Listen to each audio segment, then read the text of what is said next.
Assalamualaikum warahmatullahi wabarakatuh. Eh, Bagaimana kabarnya pada pagi hari ini? Tentunya kalian dalam keadaan sehat ya. Meskipun pada saat ini banyak orang yang terpapar virus corona ya. Virus corona bukan virus yang sangat berbahaya. Maka dari itu tetap jaga kesehatan, minum minuman makanan yang sehat, yang bervitamin terutama vitamin C ya. Pada kesempatan pagi hari ini saya akan menyampaikan materi tentang Pancasila sebagai dasar negara. Sebelum itu, kita berdoa dulu ya. Jangan lupa. Maka dari itu, berdoa dimulai.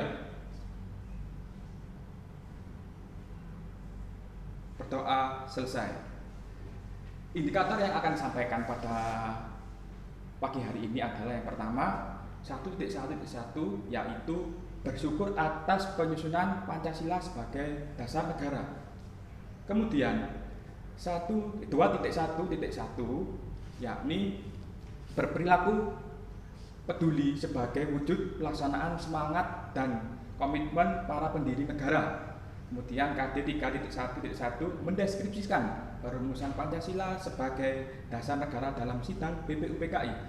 Kemudian KD 4.1.1 yakni menyusun laporan hasil telaah perumusan Pancasila sebagai dasar negara. Maka dari itu, sebagai kesimpulan uji kompetensi pada pagi hari ini yaitu merupakan Pancasila, perumusan Pancasila sebagai dasar negara pada sidang BPUPKI. Maka dari itu akan saya sampaikan tentang sejarah dari sidang BPUPKI. Terima kasih. Jadi betul. Salah. Selanjutnya kita masuk ke materi tentang perumusan Pancasila sebagai dasar negara pada sidang BPUPKI. Sebelum itu kita flashback dulu ya. Flashback dulu ke sejarah kemerdekaan kita. Pada saat itu Jepang mengalahkan Belanda pada tahun 1942 dan secara langsung Jepang menguasai negara Indonesia. Ya, pada saat itu penderitaan demi penderitaan di negara kita terus menerus, mulai dari kelaparan, perampasan tanah, hingga hal-hal yang negatif lainnya, sampai sangat menderita sekali di negara kita.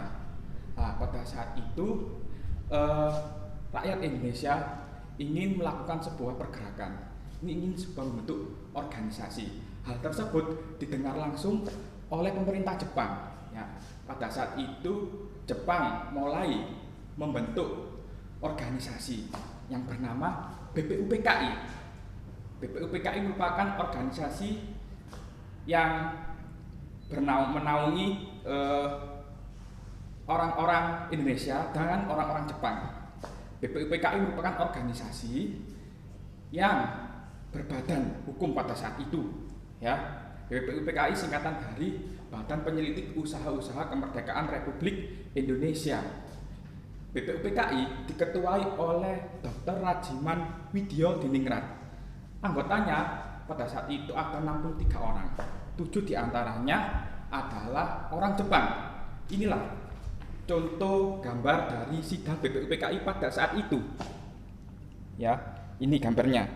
Sidang BPUPKI. Oke, sidang BPUPKI dilaksanakan 2 kali. Sidang BPUPKI yang pertama hingga sidang BPUPKI yang kedua. Sidang BPUPKI yang pertama dilaksanakan pada tanggal 29 Mei hingga 1 Juni 1945, membahas tentang rancangan dasar negara yang kita kenal sekarang adalah Pancasila.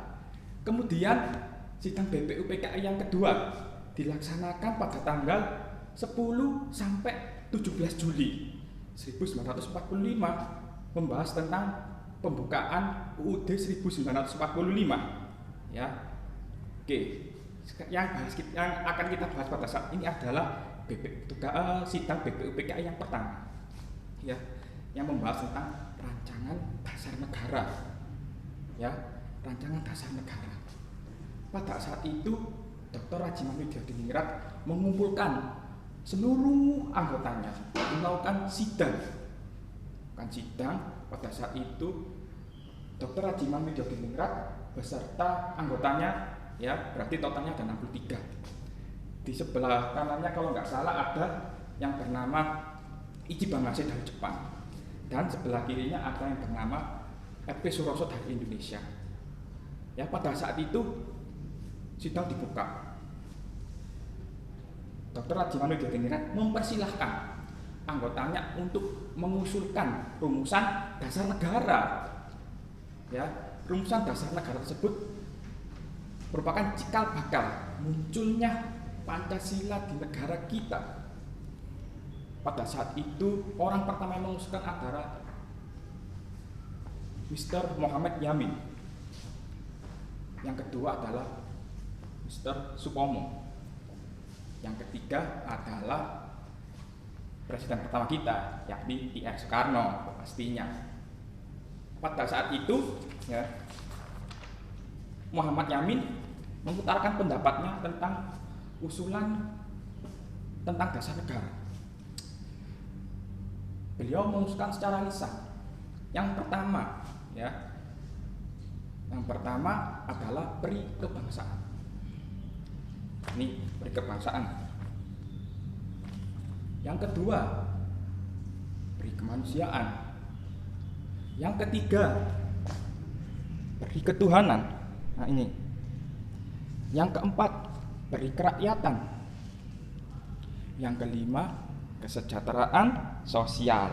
Nah, kemudian setelah itu beliau menulis, merangkum sebuah tulisan dari usulannya tersebut. Beliau menyampaikan secara tulisan lagi. Usulannya seperti ini tulisannya. Yang pertama, ketuhanan yang Maha Esa. Yang kedua ini, kebangsaan persatuan Indonesia. Yang ketiga, ini rasa kemanusiaan yang adil dan beradab. Yang keempat, kerakyatan yang dipimpin oleh hikmat, kebijaksanaan dalam permusyawaratan perwakilan. Yang kelima, keadilan sosial bagi seluruh rakyat Indonesia. Setelah itu, pada tanggal 31 Mei, ya, Mr. Supomo mengutarakan pendapatnya tentang rumusan dasar negara. Yang pertama, bisa dilihat di sini, Mr. Supomo gambarnya. Pertama ada persatuan. Yang kedua, kekeluargaan. Yang ketiga, bisa dilihat sendiri, keseimbangan lahir dan batin. Yang keempat, musyawarah. Yang kelima, ini keadilan rakyat. Keadilan rakyat. Oke. Selanjutnya pada tanggal 1 Juni, presiden kita yang pertama, yakni I.R. Soekarno, beliau menyatakan bahwa rumusan dasar negara itu diawali dari yang pertama, ya. Ini bisa dilihat, ya, kebangsaan Indonesia. Kemudian yang kedua, internasionalisme atau peri kemanusiaan. Yang ketiga, ini mufakat atau demokrasi. Yang keempat, ini lagi kesejahteraan sosial. Kemudian yang kelima adalah ketuhanan yang berkebudayaan. Setelah mendengar pendapat dari ketiga tokoh tersebut, Dr. Rajiman Widyodiningrat sebagai ketua dari BPUPKI, ya, sebagai ketua BPUPKI, beliau membentuk sebuah panitia kecil yang diketuai oleh tentunya I.R. Soekarno. Ya, pada saat itu I.R. Soekarno membentuk panitia kecil yang tugasnya apa? Tugasnya untuk menampung atau menyaring dari usulan-usulan para pendiri negara tadi, dari 3 orang tadi. Siapa saja? Ada Mr. Muhammad Yamin, ada Mr. Supomo, ada I.R. Soekarno, ya. Pada saat itu dengan berjalannya waktu, panitia kecil membentuk lagi panitia kecil yang terkenal sampai sekarang, yang namanya adalah Panitia 9. Panitia 9. Nah ini, ya, ini adalah gambar tokoh-tokoh dari Panitia 9. Kita lihat, ya, di sini ada presiden kita yang pertama pastinya Insinyur Soekarno. Yang kedua, ada siapa ini gambarnya? Ada Dr. Andes Muhammad Hatta. Kemudian yang ini gambarnya siapa? Mr. A.A. Maramis. Kemudian yang keempat, ini ada gambarnya siapa? Abdul Kahar Muzakir.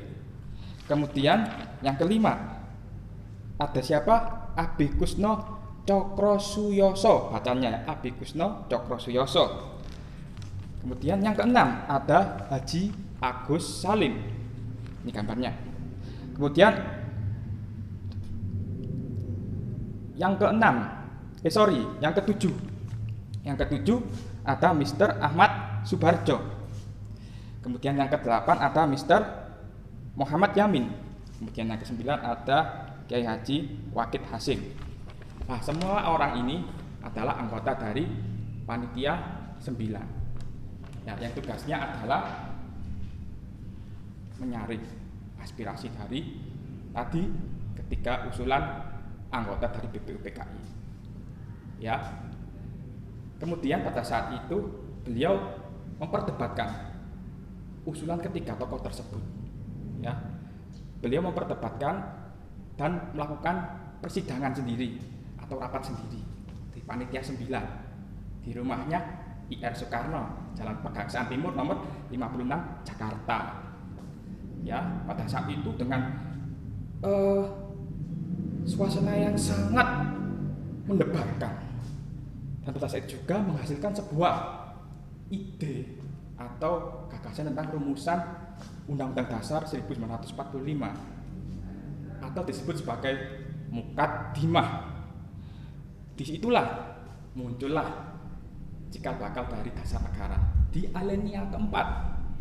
Ya, di situ dijelaskan bahwa ada yang namanya Piagam Jakarta atau disebut sebagai Jakarta Charter. Bunyinya bagaimana? Sila pertama. Bunyinya itu hampir sama dengan Pancasila. Yang membedakan adalah di sila pertama. Sila pertama bunyinya ketuhanan dengan kewajiban menjalankan syariat-syariat Islam bagi pemeluk-pemeluknya. Ya, sila kedua bunyinya hampir sama dengan Pancasila, yakni kemanusiaan yang adil dan beradab. Sila ketiga yakni Persatuan Indonesia. Yang keempat adalah kerakyatan yang dipimpin oleh hikmat kebijaksanaan dalam permusyawaratan perwakilan. Yang kelima adalah keadilan sosial bagi seluruh rakyat Indonesia. Nah, sekian materi yang saya sampaikan tadi tentang rumusan dari dasar negara. Ya, nah, pada saat itu, ya, setelah munculnya Piagam Jakarta, ada beberapa anggota atau orang dari golongan timur yang menolak dari Piagam Jakarta. Ceritanya begini. Ya, di sila pertama itu mereka bertentangan. Kan apa? Orang golongan ke timur itu hanya mayoritas orangnya beragama non muslim, ya. Berarti tidak sesuai, ya. Maka dari itu diganti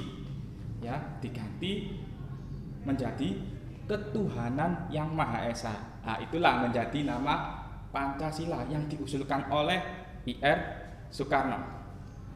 Untuk itu, tugas dari saya, kalian deskripsikan sejarah pembentukan BPUPKI di negara Indonesia.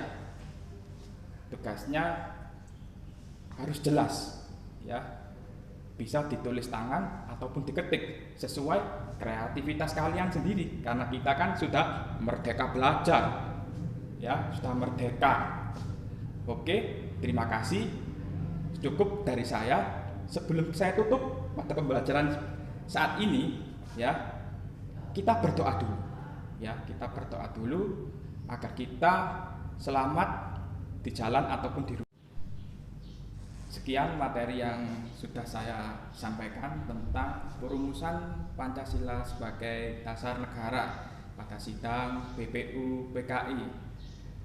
Pada saat itu hasilnya adalah Jakarta Charter atau Piagam Jakarta, yakni cikal bakal dari Pancasila. Ya, pada saat penetapan Pancasila itu dilaksanakan pada sidang PPKI yang nanti kita bahas pada bab 3. Oke. Jangan lupa jaga kesehatan. Stay at home. Terima kasih. Assalamualaikum warahmatullahi wabarakatuh.